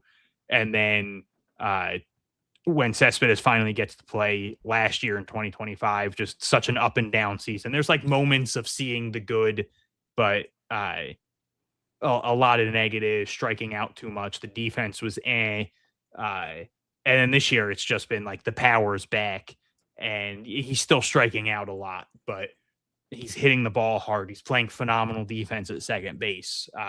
So we're seeing why a lot of people within baseball viewed Yohan Cespedes as such a legitimate prospect. Yeah, I remember all the hype and then all the talk about whether or not the Red Sox were going to, if they had to trade one of them, there was real conversation about whether it'd be Arias or Cespedes, who was going to be the guy that stuck at shortstop. It was like, oh, the Red Sox have their future middle infield at the same time down in Greenville, or down in Salem rather, at the time. And it was just a matter of which one was going to stick at short, the other one you'd stick at second, and future would be prosperous, But yeah, it's been great to see him have a bounce back campaign. He's already right on the heels of his 2025 total for home runs. And like you mentioned, Mason White, another guy who's flashing the power a bit. He's an undersized guy, to say it in a nice way. I've been mean about short guys, cough cough Caleb Durbin. Mason White's the opposite. He's a small guy who has a mean swing. Hits for a lot of power. I'm a U of A guy, so begrudgingly, nice to see him have a big week down in Greenville. Anybody else before we go down to Salem? No, the pitching was terrible here. So. Fair enough. So now we go down to Salem and another catching prospect that had a big week. If you want to take the reins on Luke Heyman, not John Heyman's relative. That did actually Google that when they traded for him. I was curious. Fair. I was curious. 7 for 16, 6 walks, a double, 3 homers. He's now hitting .244 with a .395 on base, a .489 slug, 4 doubles, 6 homers on the year, 18 RBIs. I don't know how much longer he's going to be in Salem. He's hitting the piss out of baseballs right now. He was another guy traded for this year, another part of the overcorrection by the Red Sox to add catching prospects. Now, again, I'm not saying that is a negative thing. I think it was good that they brought in a ton of catching prospects because it was that barren, and obviously we've now talked about 2 of them, with Ronnie Hernandez being the other one having monster weeks. So like it was I guess you could even say 3, because I mentioned very briefly that Nate Baez hit 2 homers this week. So like the moves that they made were good. It's just they kind of created this logjam for themselves. Luke Heyman is, I mentioned it earlier with Brooks Brannon. Luke Heyman is the other one that I'm a little curious about if they are at all considering him as a first base guy, because when he first was brought in via the trade, that was kind of the talk, was kind of the Nathan Hickey vibes, which is funny because they're both Florida products, but of, hey, this is a really good offensive prospect. Defense is questionable. Now, Nathan Hickey's defense was worse than what Luke Heyman's defense is. Like Luke Heyman, I think there is like a light at the end of the tunnel where it's like, hey, we can work with this. We can figure things out. Where with Nathan Hickey, it was like, hey, he needs to work on passed balls. He needs to work on blocking the plate. He needs to work on framing. He hasn't thrown a batter out in 18 years. Like with Nathan Hickey, it was pretty bad. Like there was a stretch like 3 years ago, 2 years ago, whatever it was, where I think it was like 50 in a row or something. It was really bad.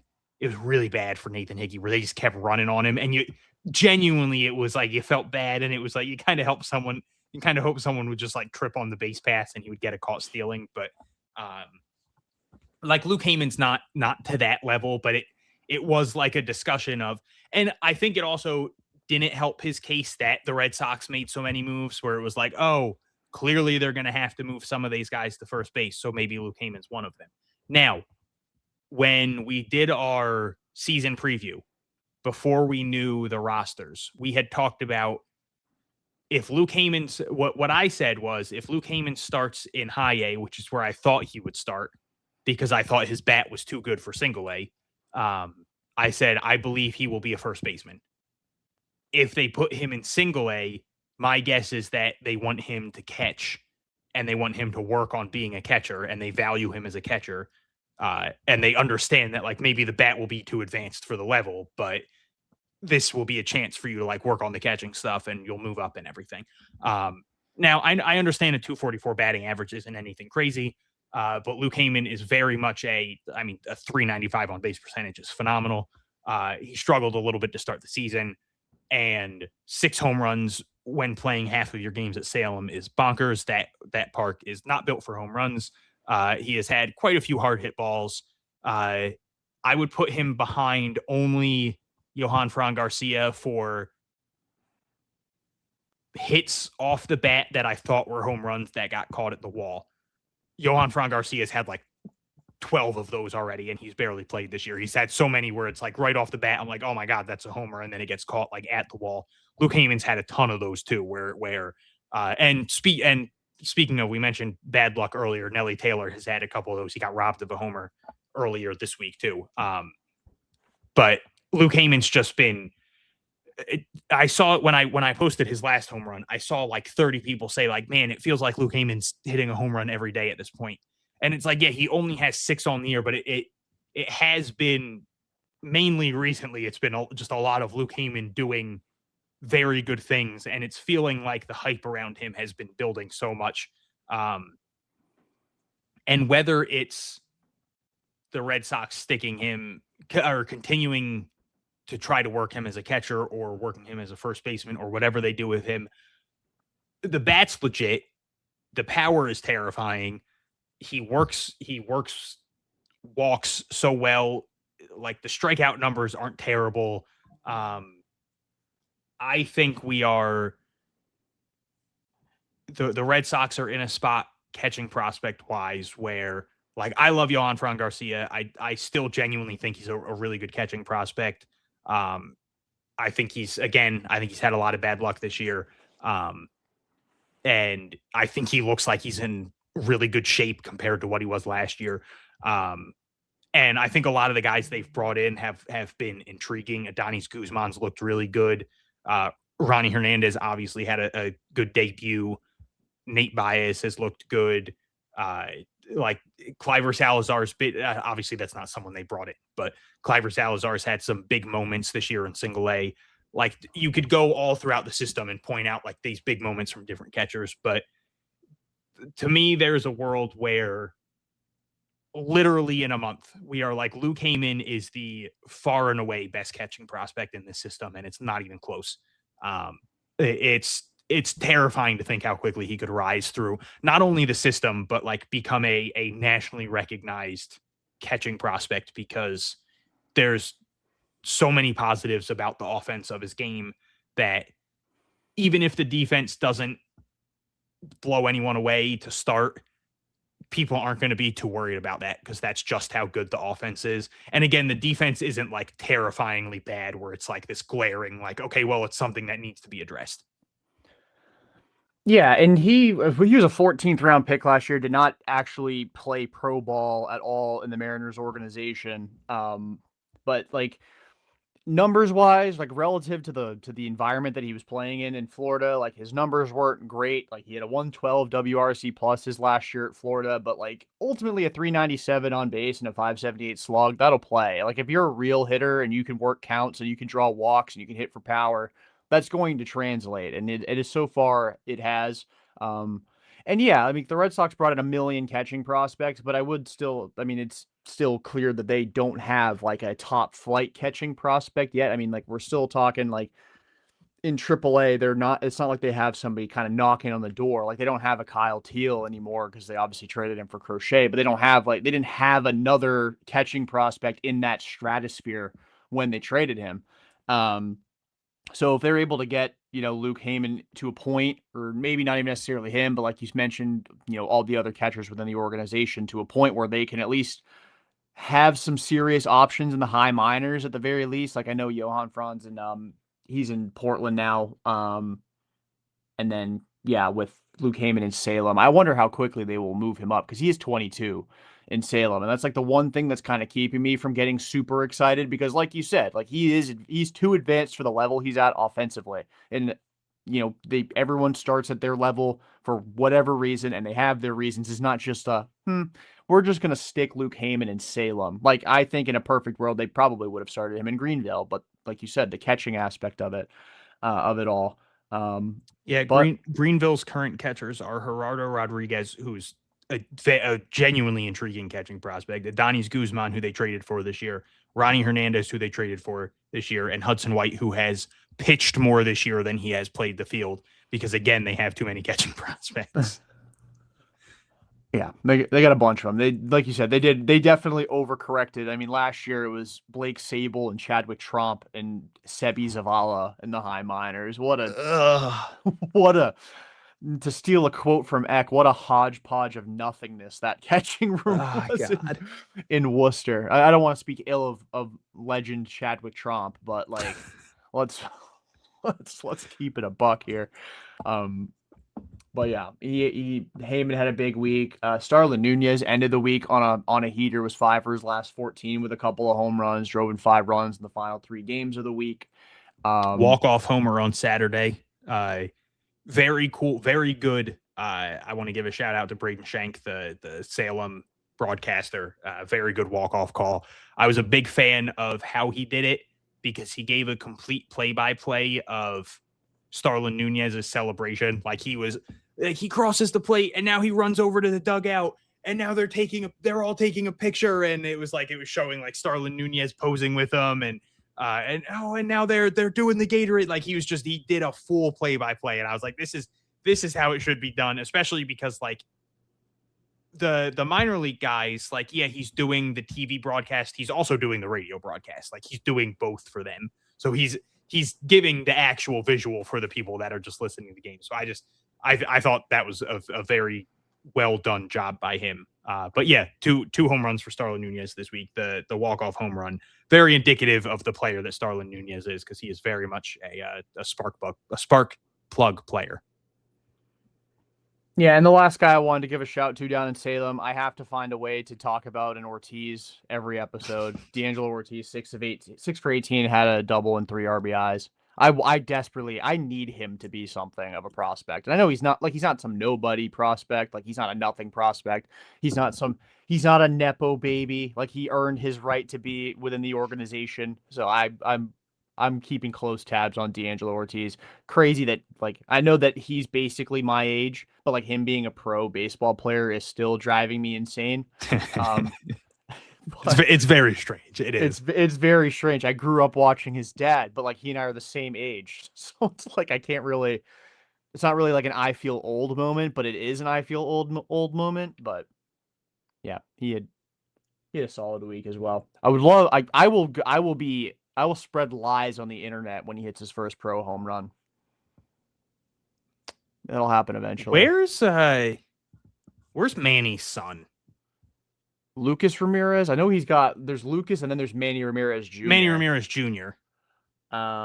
Lucas Ramirez is in the Angels organization. Yeah. Manny Ramirez Jr. is with the Rangers organization, and he's in the DSL, or he was. That's the one that pisses me off.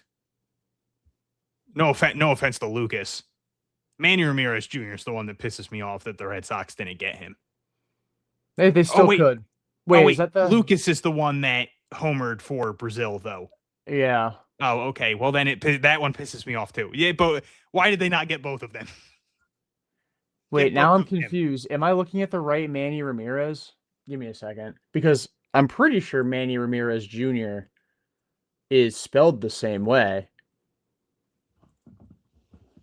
Any relative of Manny Ramirez should be in the Red Sox organization. Let's just put it. I agree, but I think I have the wrong. I gotta have the wrong guy. Yeah, yeah. This is Manny Ramirez. No, I don't know I don't know who I'm talking about. But I typed in Manny Ramirez Jr. on Fangraphs and clicked on Manny Ramirez in the Rangers organization, who's 19. So like that would track. That would track. But Yeah. it's spelled Manni. Huh. Is that just the way to differentiate the two? I mean, it's still Manny. Like if they're in the same room and you yell Manny, they're both going to turn around. Like I don't know. I don't know if that's Manny Ramirez Jr. He is 6'5", 190. So I mean, that would track with Manny Ramirez Yeah. Sr. And he had a good year last year in the DSL. But yeah, you're right. The Red Sox should have every relative of that 04 team. Like imagine having the Ramirez's and D'Angelo on the same Salem team right now. Come on. That would be First ridiculous. off, they would sell out every single game. I'd move. Exactly. Those games would always be sold out. Just for the chance of being like, man, Manny and Ortiz might just show up to this game. Like, everyone would go to those. That'd be incredible. Yeah. Anyway, Endy Azekar, 6 for 24, double, triple homer, 3 steals. He's the 274, 326, 500 slug, 5 homers on the year. He feels like a massive breakout guy. We've talked about it before, how he's one of those guys that like before, when he was like still in the DSL, he was one of those prospects that Sox prospects was like, hey man, this guy's good. And especially when they are in like the DSL, the FCL, listen to the Sox prospects guys on those guys, because they have the numbers that no one else has. They have the tape. They have all the behind the scenes stuff that no one else is getting, and they are hearing things that no one else is hearing. And it is being shown with Endy Azekar. He is very clearly special. Cliver Salazar, 5 for 14, 2 doubles, a homer. The homer was a grand slam. It was Salem's first grand slam of the year. It was their first grand slam since opening day of last year. And then Andrew Zapata, 5 for 16, 6 walks, stole 3 bases. Really good week for him that he needed. He's been struggling mightily basically since coming on and talking to us. So after talking to us, he hit a homer in the first game. And it was like, oh man, pesky bump. And then he kind of fell off a cliff since then. But big week for him, more walks than strikeouts, stealing bases again, which is awesome to see. He's got 16 steals already. That's absurd. 449 or 447 slugging percentage, 394 on base percentage. Very clearly talented. Just a really good combination of power and speed. Always fun, no matter what. Even when you're slumping, there's always a chance of him going yard or getting on base and stealing 2 bases really quickly and making something happen. Also had a phenomenal diving play in left field this week, which is something he talked about when he was with us, was something he prides himself in that he feels doesn't get talked about enough, is his defense. So it was cool to see him make a play that made some traction. And then I did just have 2 pitchers I wanted to talk about. I don't know if you had any other hitters you had anything for. No, I did just want to piggyback off the Endy Azekar thing. Just keep talking about the Red Sox unlocking power within their organization. Azekar had 6 home runs last year. He's already got 5 this year. He had 6 in 85 games last year. I should clarify, and he's got 5 through 29 in 2026. So the Red Sox are unlocking the power, and some of it's just physical development. Like Endy Azekar is 19 years old, like he's still got room to grow, and like there's a possibility that there'll be another power leap next year, or maybe not, but there's a possibility that as he continues to physically mature, that he will hit for more power. But they're pushing the right buttons. I think, not to make this a Driveline episode, but like, coaching is only as good as the buy-in behind it. Like if the major league team isn't buying what the Driveline guys are selling, like, yeah, maybe some of it's the messaging, but some of it's also on the players who are struggling for not accepting the coaching. In the minor leagues, the Red Sox aren't having that same problem. It's not like they just Driveline is only a major league specific thing. It's rife through the organization, and the minor league guys are seeing a whole lot of, upticks in their power, their swing decisions, their bat speed. They're hitting the ball harder, even on non-home runs, and like that's just not something you're seeing at the big league level. And it's just as much on the players as it is on the coaches. Yeah, and another outfielder in a system that doesn't need more outfielders. But Yeah, just because it's beautiful. We were talking last night on the weekend show about how like the player that Craig Breslow was talking about wanting all off season was JD Drew, because it's a guy who great swing decisions, hits for power, but he's not like a slugger, but he can run into 30 bombs. High OBP guy, hits for a solid average, is a robot. So you could tell him anything. You could tell him the worst news he's ever heard, the best news he's ever heard. Stoic, and he's a left-handed hitting outfielder, and we all know Craig Breslow loves those, and he also loves adding more outfielders to an organization that very clearly needs outfield help. But yeah. So who are the pitchers that you wanted to highlight down in Salem? yeah, Dalvinson Reyes. Again, a guy who kind of similar to Yoel Cespedes, where there was just an absurd amount of hype around him 2 years ago. Then last year, just woof. Couldn't get out of the FCL. Numbers were god awful. Just the walk numbers were terrifying. Like zero idea where he was throwing the ball. In 16 and a third innings, 20 walks, 6 hit by pitch, three home runs allowed. He gave up 21 hits, 26 earned runs, 27 runs. It was miserable. And that was after the year before, in 2024, 17 innings, 8 hits, no runs, 2 walks, 19 strikeouts, like just looked like a completely different pitcher. So it was one of those things where it was like, man, who is this guy? Like, obviously, again, this was a case where it was,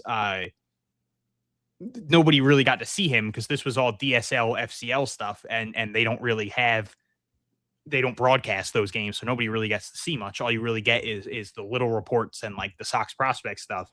And even the Sox prospects guys were like, man, this guy's awesome, but like high highs, low lows. Like, what are we doing here? No one knows. I did not mean for that to rhyme, but here we are. And then this year goes up to Salem after I think the first 2 weeks of the season. He was just like extended spring training, and then he goes up to Salem. And first impression of him, I'm like, oh, I love this dude. Freaking hoss of a human being, 6'5", 200. He's got like the long hair, just a ton of swag on the mound. It looks like the kind of guy who's going to like piss batters off. Terrifying looking dude. And first outing's good. Second outing's a bit of a struggle. This outing this week, 4 1/3 innings, doesn't allow a run, doesn't allow a hit, didn't walk anyone, did hit a batter, struck out 5. So on the year, 13 innings, 13 strikeouts, 10 walks. So the walks are still an issue, but not as rough as it was last year. But like, he's still only 19. The pitches are there. Everything's there, like the makeup of a really good pitcher. He's got the size, he's got the extension, he's got the presence. The pitches are really good. He's got a good fastball. The breaking stuff moves. It's just, can he locate? Which we've seen every side of the spectrum with this. Like you mentioned, Darwinzon Hernandez earlier, a guy who I think at one point every Red Sox fan was enamored with him. Like when he first came up to the Red Sox, and he was like this really dominant bullpen arm for a little bit.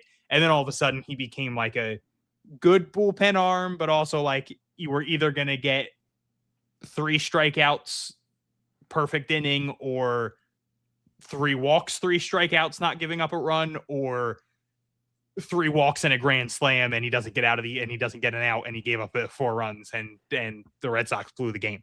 But then like there's also, you will also see a pitcher, like every young pitcher, 99% of young pitchers have control problems. It's just a thing, it's 99% of them learn how to throw before they learn how to pitch. It's why Jeddickson Paez has been such an intriguing pitching prospect for so long, because you usually don't see a guy his age have that kind of command. But you also usually don't see a 19-year-old like Dalvinson Reyes have the repertoire of pitches that he has and have the build that he has and have the presence that he has. Obviously, Yordany Monegro is a much smaller person, but he has the same mound presence that Yordany Monegro has, which is what made me absolutely fall in love with Yordany Monegro the first time I saw him, where it was just like, oh, this dude just gets it. Like he's on the mound, he's having fun, he's engaging, like he's hyping up his team, he's firing up his teammates while also clearly getting in the head of every opponent. And it's like that's clearly what Dalvinson Reyes is doing, and it's working for him. And it's like if he can just find the zone a little bit more, and if he can just reel in the command a little bit, this is a dude who is going to fly through the minor league system. Now, that's a big ask, obviously. It is a big ask to be like, hey, you have had a massive control problem for the last 2 years. Rein that in to become to have elite control, and you'll be great. But just like if he can just take small steps forward, we are going to see big steps in his development pretty quickly. But also, I need people to realize that he's only 19 years old. So this is something that, like, if he's 21, 22 years old in high A and like still like taking baby steps or in double A and like still like things are getting better, but he's not like this god tier prospect yet, don't freak out. Like the good news for him is the hype has severely died down around him. So I don't think that that's like this going to be this big issue with him. But it's one of those things where I think the hype around him is going to fluctuate, where there's going to be a lot of really exciting outings. And I think people are going to see games where he, 5 perfect innings with 9 strikeouts, and people are going to be like, who's this demon? And then his next time out, he's going to, go 2 innings and walk 9 people. And it's like, oh, all right. So just take the good with the bad with Dalvinson Reyes for now, but enjoy the good, because the good is going to be so good. So just, have fun with that. And then Jacob Myers was phenomenal last week. Phenomenal again this week. 0 hits over 3 scoreless innings. Walked 2 batters, struck 6. He has a 2.16 ERA, 179 batting average against, 1.32 whip in 5 appearances, 20 strikeouts compared to 12 walks in 16 2/3 innings. Another draft pick from last year. I feel like we've talked about a lot of them this week. For as much crap as everybody rightfully gives Craig Breslow, I think there's a lot of bad things you could say about Craig Breslow. The man has done a very good job drafting. Obviously, not all him. But one thing that we do know is he has a very small circle of people. So I can't imagine he's not making like the final decision on like every draftee. Not that I'm sure every like CBO is doing that, but I can't imagine he's really taking many other people's opinions into consideration when it comes to this stuff. So I will give him credit where it's due. He's done a very good job of zeroing in on these prospects and finding really intriguing, especially arms. You got to give him credit on the arms. And Jacob Myers is just another one of those guys who it's like, this is someone who I could genuinely see being a sneaky move through the minor leagues quickly and become a bullpen option by this time next year. He's got a lot of positives going for him. And the Red Sox have had issues recently with just about everything when it comes to the bullpen, health-wise, performance-wise, cough, cough, Greg Weissert. So like getting like a homegrown controllable talent who is someone like Jacob Myers who can eat multiple innings, and you could use him instead of someone like Ryan Watson, who I don't think anyone would be too upset if he wasn't on the team next year. I could see him being a legitimate option next year. Yeah. Or tomorrow if he was on. Yeah. You bringing up Yordani Monegro made me sad because I'd completely forgotten about him being hurt, and I didn't realize just how good he was pitching last year, just how well he was doing. He had a 2.67 ERA, and his Oh, under dude, the hood metrics were fantastic. His ground ball rate was 57%. He was K'ing 13 per nine. Like, you want to talk about a guy who was maybe a month or so away from being a top 100 prospect, maybe even in Worcester. yeah, my Yordani Monegro agenda was going crazy last year before that injury. I got to watch him when he was down in Salem in 2000. Was it, what year did they, it was 23 because Heim was there. It was after, it was Nazan Zanatello and Antonio Anderson's first professional game, and Monegro started, and Heim was like 2 rows in front of me.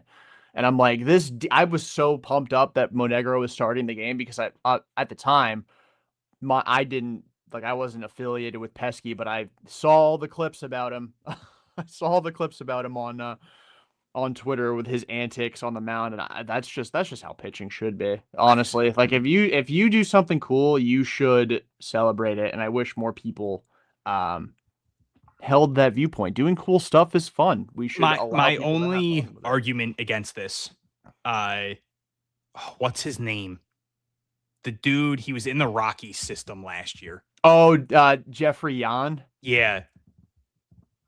I have a little bit of an issue with him doing it. I'm going to be a little bit of a hater. So last year, he was in AAA at 28 years old with a 7.3 ERA celebrating. This year, he's in AA at 29 years old with a 5.3 ERA, and there's videos of him doing the splits on the mound when striking. And I'm like, dude, you are 9 years older than these guys, and you have a bad ERA. Maybe read the room a little bit. How did he manage to get himself back into baseball over stateside? Because he had a 5.5 ERA in Japan in 2024. I think it's fun, and like I'm all for having. having fun and all, but it's just like that to me. There's a point where it would piss me off as a teammate, where it's like if you have like last year when he had a 7.3 ERA. That's telling me there were times where he gave up like 5 runs and then struck someone out and did like the split and point thing. And if I'm like the shortstop, I'm like, dude, get your ass up, man. Like, you just gave up 4 straight home runs and you're celebrating. Like, come on.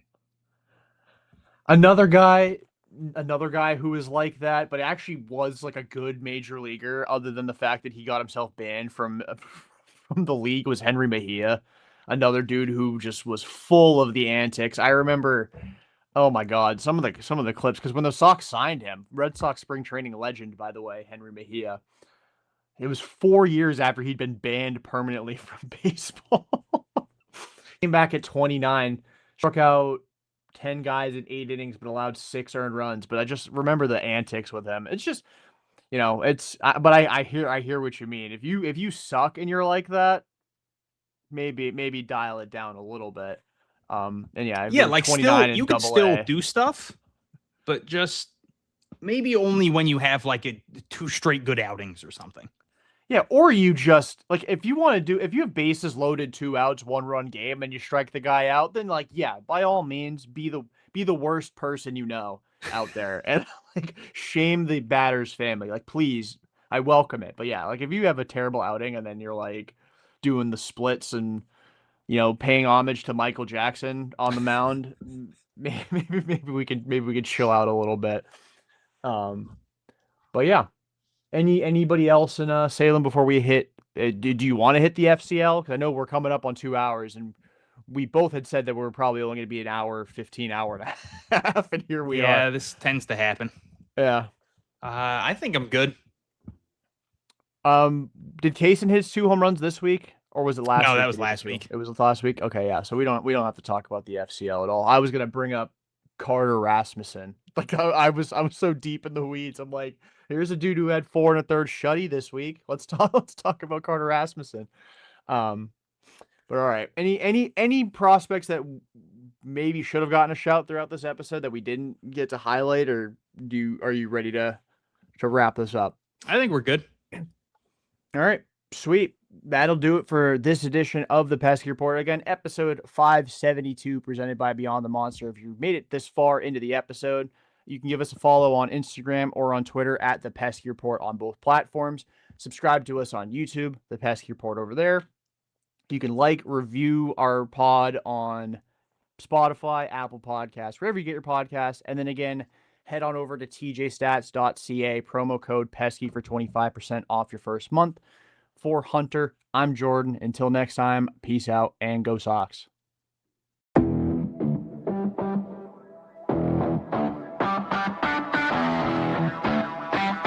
Like, this is called the Pesky Report. Like,